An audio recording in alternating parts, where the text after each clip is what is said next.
নীলোৎপল, তোমাকে জানাই বিজয়া দশমীর শুভেচ্ছা।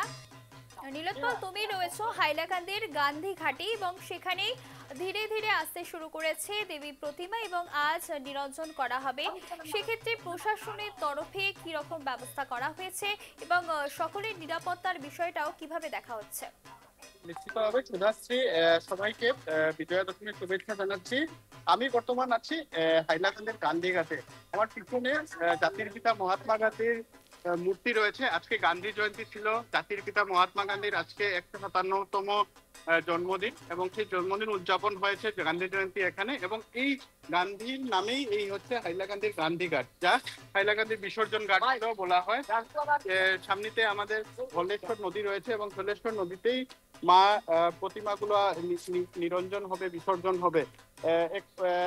তুমি যেরকম বললে, একটু আগে আমরা দেখেছি বিভিন্ন দুর্গা মণ্ডপে স্বামীর শ্রীবৃদ্ধি কামনা করে বা স্বামীর দীর্ঘায়ু কামনা করে, সংসারের বৃদ্ধি কামনা করে মহিলারা সিঁদুর খেলেছেন এবং এই পর্ব সমাপ্ত হয়েছে।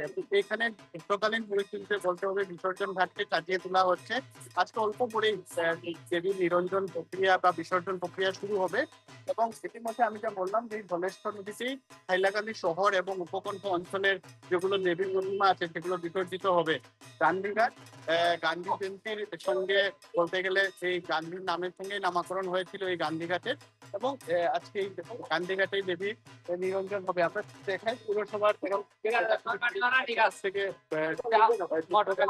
থেকে দেখা গেছে বর্তমান সাফাই কাজ চলছে।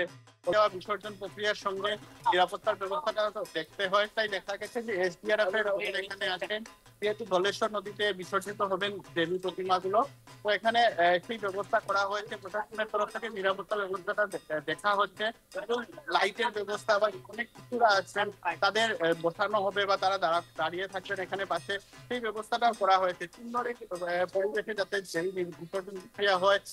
গত দুদিন মহা অষ্টমীতে বা মহানবমীতে হাইলাকান্দিতে বৃষ্টি হয়েছে, সেদিকেও প্রশাসন বা পৌরসভা নজর দিচ্ছে। যদি হঠাৎ বৃষ্টি আসে কি হবে, অনেক লোক হবেন এখানে, প্রায় লোকে ভরে যাবেন, ভিড় হবে বিসর্জন প্রক্রিয়া দেখার জন্য। এবং তুমি যা প্রশ্ন করলে যে দেবীর নিরাপত্তা ব্যবস্থাটা বিসর্জনে করা হয়েছে, সব রকমের ব্যবস্থা করা হয়েছে। শহরের চারদিকে সিসিটিভি ক্যামেরা লাগানো হয়েছে, এখানেও সিসিটিভি ক্যামেরা বসানো হয়েছে এবং যাতে সুষ্ঠুভাবে বিসর্জন প্রক্রিয়া সমাপ্ত হয় সেদিকে প্রশাসন নজর দিচ্ছে। একদমই নীলোৎপল, তোমাকে ধন্যবাদ। আবারও পরবর্তীতে তোমার সঙ্গে যোগাযোগ করবো।